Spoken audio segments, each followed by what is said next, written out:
Assalamualaikum warahmatullahi wabarakatuh. Masih di channel Pakai Ponsel.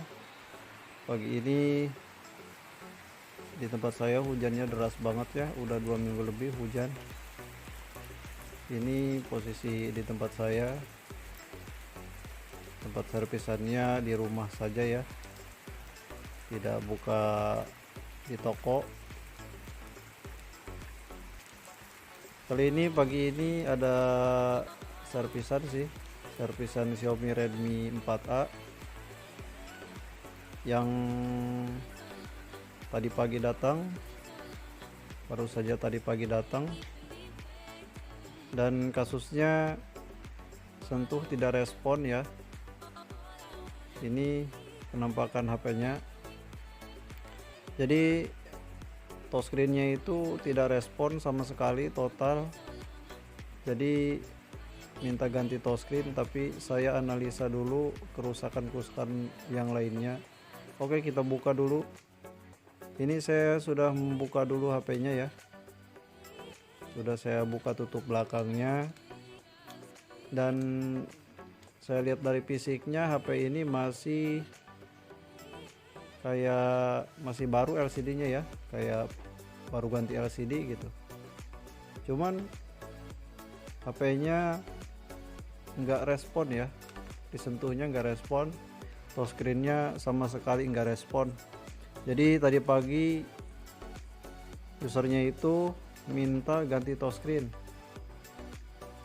cuman sering saya dapat kasus kayak gini biasanya kapasitor yang short ya, bukan touchscreen. Makanya di sini nanti saya akan mengecek dulu di bagian kapasitor yang ke jalur touchscreen ya. Kita tunggu booting. Nah, HP sudah nyala ya, dan kita coba tes.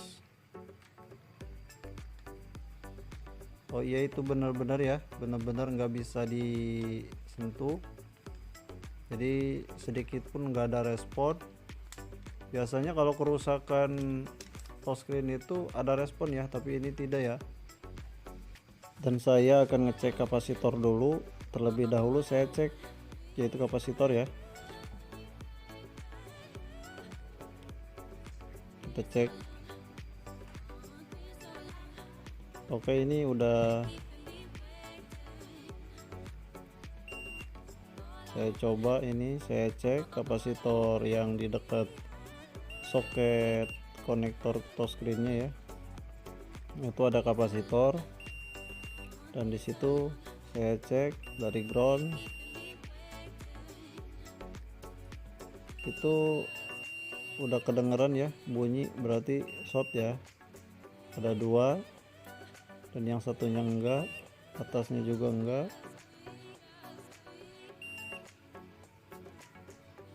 Ya otomatis ini bukan touchscreen-nya ya, itu sudah pasti kapasitor. Analisa saya itu kapasitor yang short, menjadi mengakibatkan hambatan di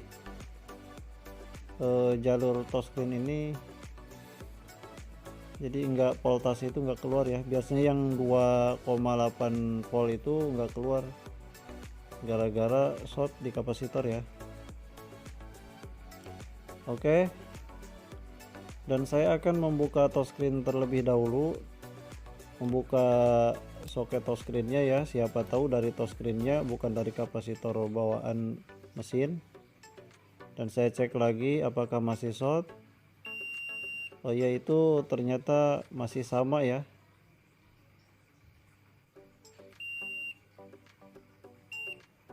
Saya penasaran, saya cek lagi, ternyata itu masih short ya. Oke, kita pisahin dulu mesinnya ya.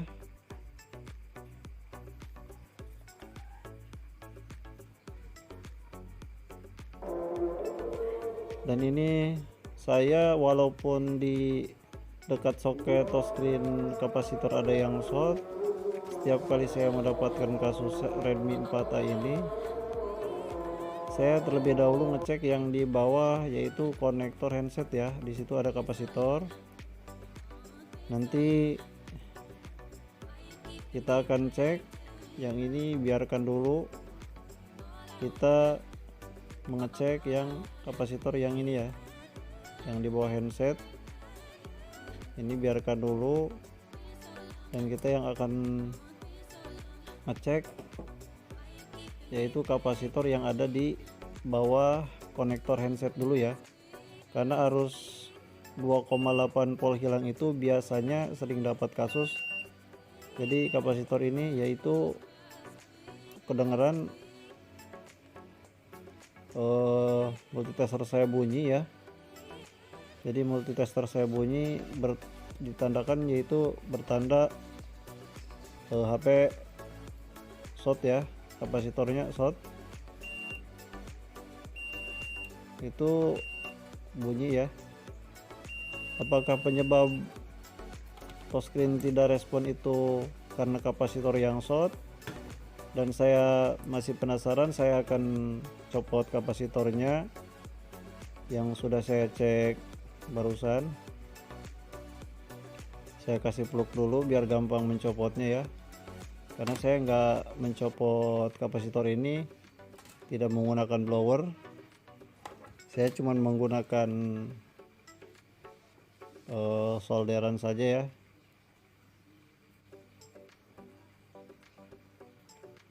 Dan saya akan copot pelan-pelan.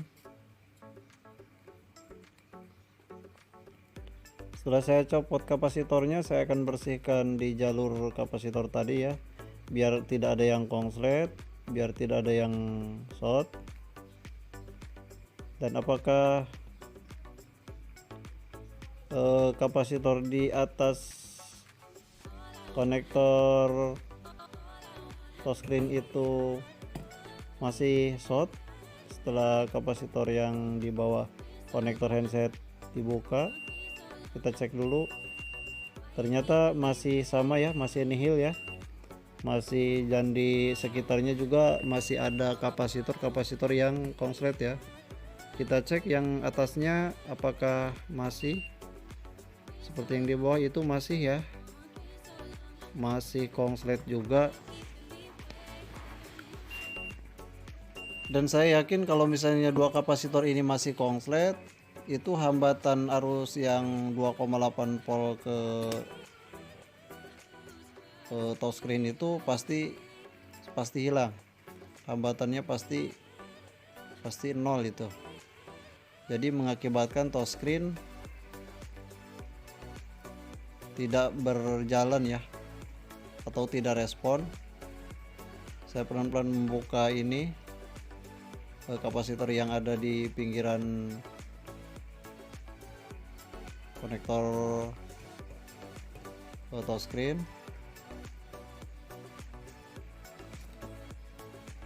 Dan ini saya cek lagi apakah masih, ternyata masih nihil ya. Apakah dari kapasitor yang satunya? Saya akan bongkar lagi dan saya akan copot lagi kapasitor yang short yang pertama itu ya. Saya copot menggunakan pinset. Siapa tahu udah tidak short lagi.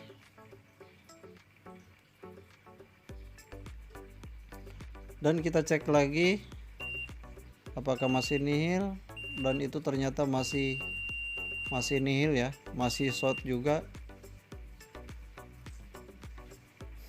Dan penyebabnya dari mana kita akan cari tahu ya.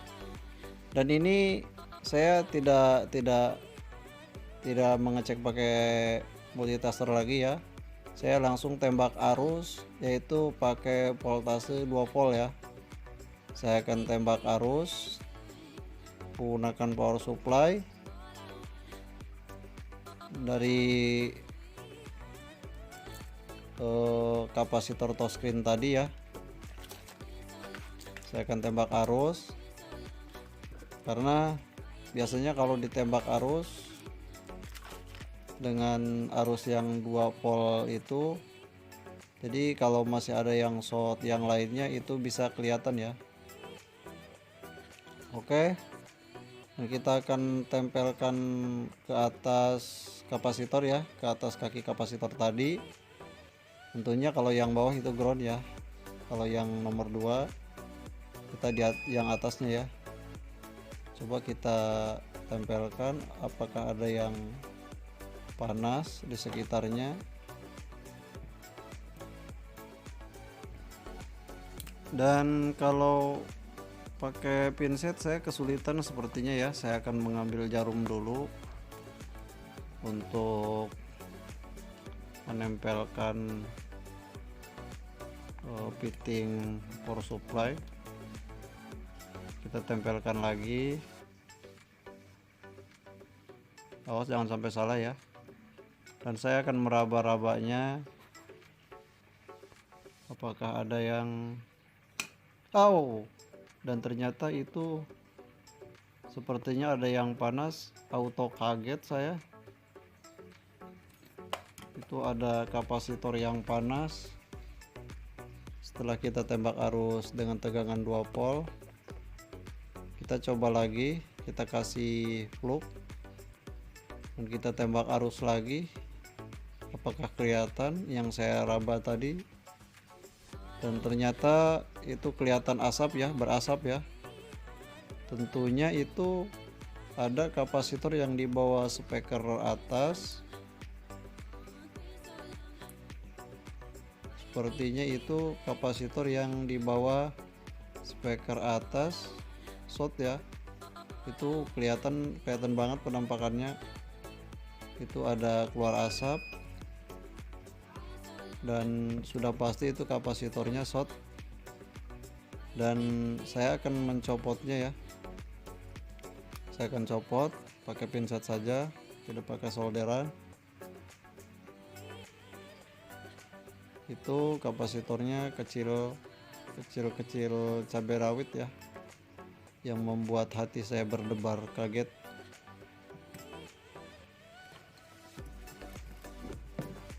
Dan saya akan tembak arus lagi, apakah masih ada yang panas, apakah masih ada yang short, konslet.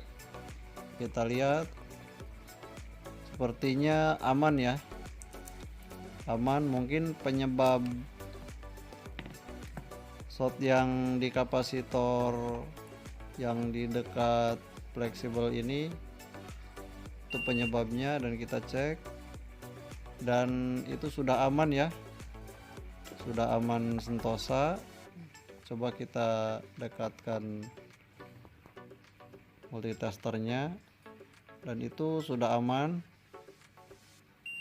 Yang satunya lagi aman juga ya.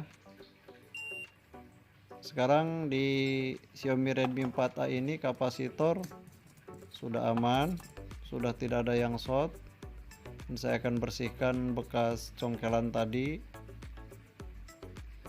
Dan di sini saya tidak memasang atau mengganti lagi ya, mengganti kapasitor yang short tadi ya.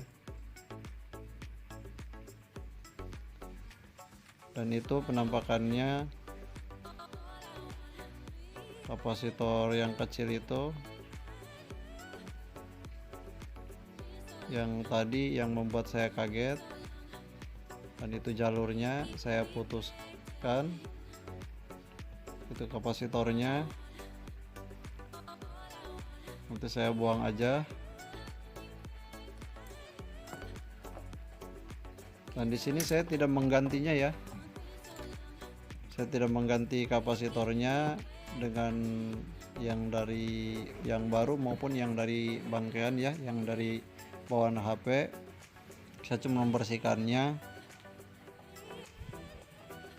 karena itu tidak mempengaruhi ya, tidak mempengaruhi. Dan saya akan tes HP-nya, apakah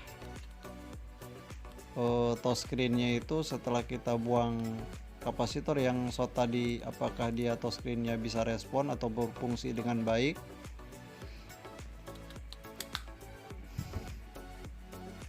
Kalau misalnya touchscreen Xiaomi Redmi 4A itu kalau masih utuh, masih mulus, dan dicek di fleksibel touchscreen-nya tidak korosi, otomatis kita harus mengeceknya di komponen dulu ya, di komponen kapasitor yang tadi, karena kan seringkali saya mendapatkan kasus seperti ini, yaitu dari kapasitor ya. Setelah itu kita pasang on off nya, kita pasang LCD nya juga, kita pasang baterainya juga, dan kita nyalakan ya. Apakah normal? Kalau normal ya alhamdulillah ya, jadi kita tidak ribet-ribet untuk ganti touchscreen ya. Kita berdoa saja. Dan untuk teknisi pemula, semoga makin banyak servisannya ya, dan kita tunggu votingnya. Ini berbagi pengalaman saja, saya sering kali dapat pengalaman seperti ini ya. Kalau bermanfaat ya simak sampai selesai. Kalau untuk selain pemula bisa di skip aja videonya ya. Dan itu alhamdulillah sepertinya responnya baik dan touchscreen-nya itu berjalan dengan aman ya, bagus. Dan saya cek di aplikasi berjalan ya, apakah normal di sekelilingnya. Oke, kita coba sekali lagi, kita tes, dan alhamdulillah ya, itu sepertinya normal, dan alhamdulillah tidak usah kita ganti touchscreen. Dan kasus hari ini yaitu Redmi 4A yang touchscreen tidak berfungsi sudah kita kumpas dari awal sampai akhir. Dan ini saya akan cek terlebih dahulu ya. Jadi di saat touchscreen normal itu hambatan voltasenya yang 2,7 itu keluar, dan yang sebelahnya itu biasanya 1,7 dan seterusnya 1,7 ya. Itu hambatan normalnya itu seperti itu ya. Kalau tidak ada touchscreen kapasitor yang short. Dan alhamdulillah kasus selesai. Semoga bermanfaat. Terima kasih sudah menonton videonya sampai selesai. Dukung terus channel ini dengan cara like, subscribe, dan tekan tombol loncengnya supaya bisa mengetahui updatean selanjutnya. Wassalam dari Paki Ponsel, tetap harus jaga harga servisan. Wassalamualaikum warahmatullahi wabarakatuh.